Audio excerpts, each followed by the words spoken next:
Hello. Probably by now you heard things about Cuba, so I just want to add a little things that I heard from hearing Rubio, Marco Rubio, Secretary Rubio, talking about talking to the Cuban people, and I think that there is many things to consider.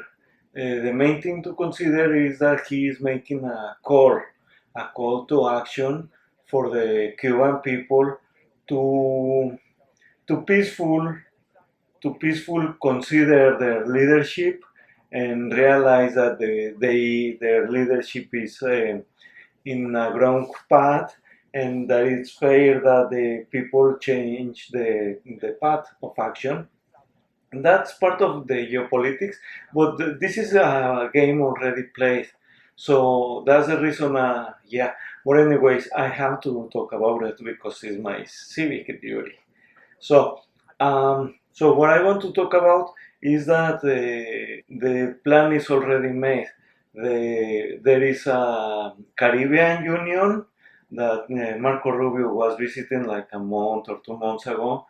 He was talking about the Caribbean Union, and I think that the point is to make the Caribbean Union like the European Union, because we are facing a moment where the regions are coalescing and are separating. The regions are having a feudal system of control.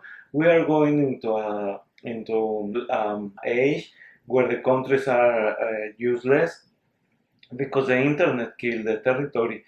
We are facing a moment where the regions are being separated, and Cuba has to go into the Caribbean Union in order to achieve the goal of the regional central power, the regional power.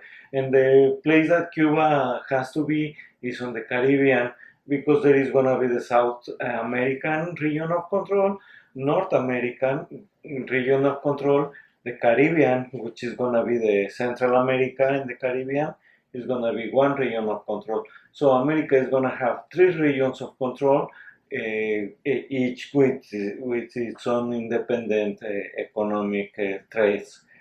Of course, North America will be the shepherd of the whole of the Americas, because that's how it's gonna be called. It's called the Americas, the whole American continent. North America is the North American region, and America is the United States of America. Also, we have the United States of Mexico. So everything is already is a plan. Is steps by steps.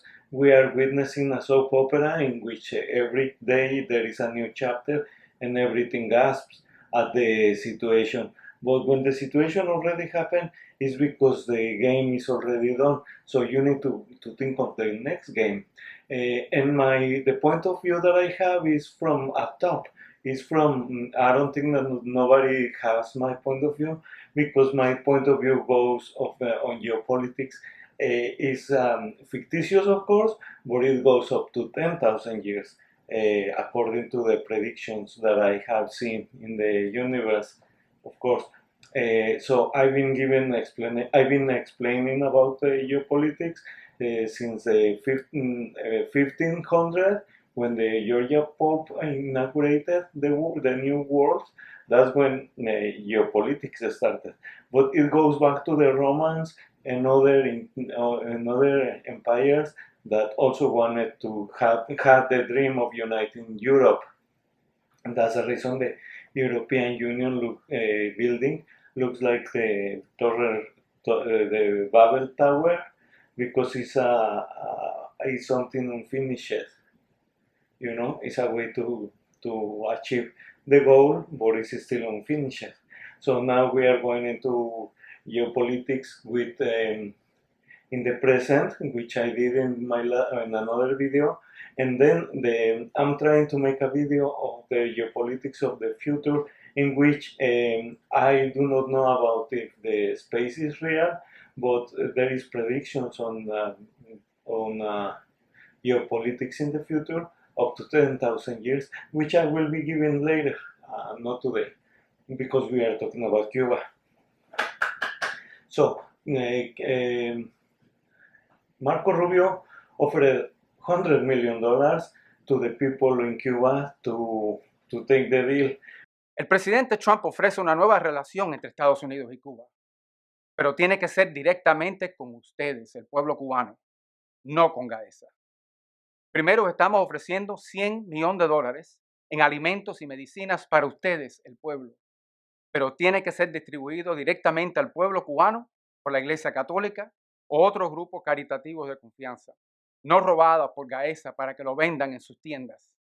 Which I think is a total joke, because he was saying that the biggest company, gas something, gaseazo or algo, something like that. Cuba was, the Cuban people were offered 100 million in order to start a new leadership with the people that put the 100 million, you know. It's like trying to buy an island the size of Cuba with people in it for 100 million, which I think is a total joke, because the biggest company is worth 70 billion. So if I were the leader of Cuba, or I'm making a call to the leaders of Cuba, to what they have to do is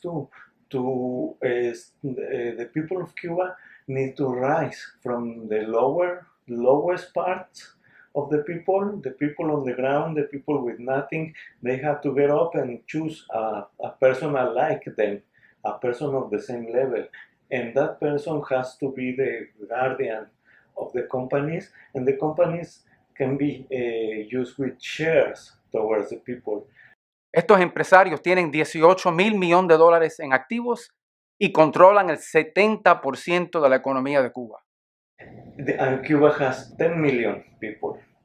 So they divide the whole enterprises of Cuba, the gas things and everything, and with good management, and the Cubans has management from the Norwegians, the Swedes, the Baltics, which are the best managers of economics right now. And if the Cuban follows us advice, then the Cuban people can have a share of the slice of their own country. Although that's not going to happen, because there is not going to be countries anymore. It's going to be regions of control, and the Cubans are going to be given the opportunity with loans to start businesses. And then we have where the sharks, loan sharks, they go and wreck everything, because their own greed destroys everything, and the people will end up the same. So yeah, I hope that this was understandable for you, and I hope that, yeah, whatever, right? Okay, thank you, bye.